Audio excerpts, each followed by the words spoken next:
Things get maliciously masochistic in an episode of Happy Sugar Life, which introduces Satou's very disturbing aunt.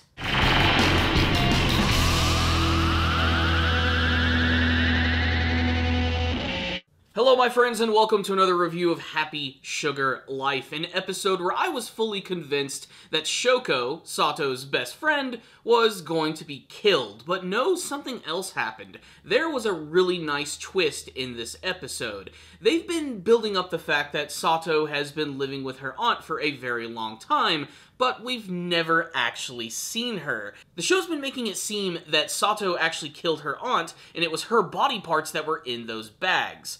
Apparently, that's not the case. The episode picks up from the end of the last one where Satou is taking Shoko to her apartment to meet her lover. When they actually get there, they see that there's a couple of police officers who are hanging outside her apartment, demanding that they go inside to do a search because the neighbors have been complaining about a very bad smell. Of course, the first thing that comes to mind is that this is where Satou commits her murderous acts and chops up body parts. But when she knocks on the door, it's not Shio who opens it. It's none other than her aunt, who is quite alive and quite fucking insane. The first thing that you'll probably notice about Satou's aunt is that she looks strung the hell out. She looks like she's been thrown through the ringer and beat the hell up. And that actually makes sense because she is indeed a masochist. She loves to be beaten, slapped, and basically just straight up abused. So I'm assuming this is where Satou's warped view of love comes from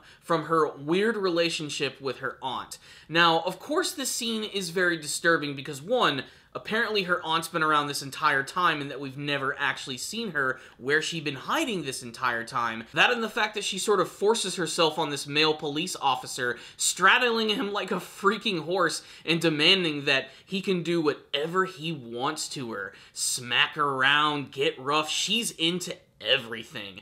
Basically, she loves to be abused, and if it means that she'll make other people happy in the process and fulfilling their desires, she's completely okay with that. And the fact that she's covered with bandages and wrappings all around her head shows that she can really take a beating. But this is fucked up. It truly shows why Satou's view of love has been completely warped by this woman. She's never had normal love before. She's never experienced that before. And who knows what potentially happened to her parents and why her aunt is so fucked up in the first place. But yeah, it's really disturbing. The police end up finding really nothing in the apartment aside from the fact that the room that her aunt stays in is a complete and total mess. She's demanded to clean it up, the cops get totally creeped out and get the hell out of Dodge. It's at this moment that Shoko's like, okay, you people are fucked up, I'm getting out of here, and she decides to leave. She realizes that maybe getting close into Satou's life was a bad decision, considering how, one, Satou doesn't seem to be telling the truth, and two, her aunt is fucking bananas. But then comes the best twist of the episode. Not only is Satou's aunt alive, but we actually get to learn that that apartment is not actually where Satou is staying. In fact, it's a completely separate apartment in the same complex. It's actually a little higher up. And what I'm guessing here is that she met someone and ended up getting in a relationship with them, going to their apartment, and ended up killing them, cutting up their body parts, and making this her very own special place. So what's the rundown on this episode of Happy Sugar Life? I did not expect this shit at all. I honestly thought that Satou's aunt was dead. She was the one that Satou killed, but no, she's alive and not so well. In fact, she's kind of messed up. I can't wait to learn a little bit more about the disturbing history between these two characters, but still, the fact that she is alive is really sort of changing up the story entirely, and you can really see the disgust in Satou's eyes and in her voice when she's around her aunt. She can't seem to stand her at all. That's, of course, why she decided to get the hell out of there.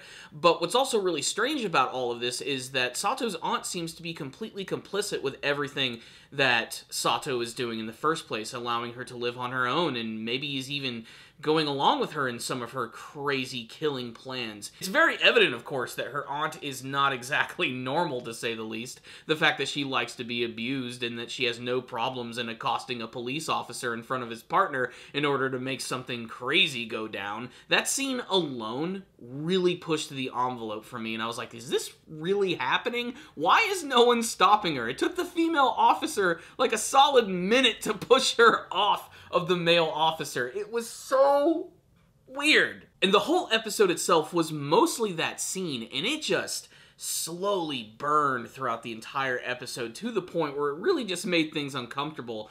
But I think what sold me the most was definitely the final scene of the episode, which I actually believe is a post-credit scene, where you actually get to see Satou meeting a mysterious person, going to their apartment, and I'm presuming that this is the person that she actually killed. I'm not sure the circumstances behind it, but it alone is just so disturbing that she actually found her own place to sort of hide from everyone. And this, of course, is why no one has actually been able to find her. I was already enjoying Happy Sugar Life before. This is the episode that really sold it for me. It shows that there's going to be a number of really great twists for the show, and I can't wait to see how it's all going to wrap up. The fact that Satou's aunt is now going to be probably a mainstay character in the series gets me really excited to see what she's going to do and to learn a little bit more about her backstory with her niece. So yeah, really great episode right here. I'm giving this one a 5 out of 5. I'd love to get your thoughts on this episode. Were you shocked by the reveal that Satou's aunt is actually alive and just freaking insane? What do you hope to see from the rest of Happy Sugar Life? Is Shoko still in danger? Will she still be killed? Will she be the one to actually save the day? Let's get a discussion going, guys. I'll see you all next time, and as always, stay down now, baby.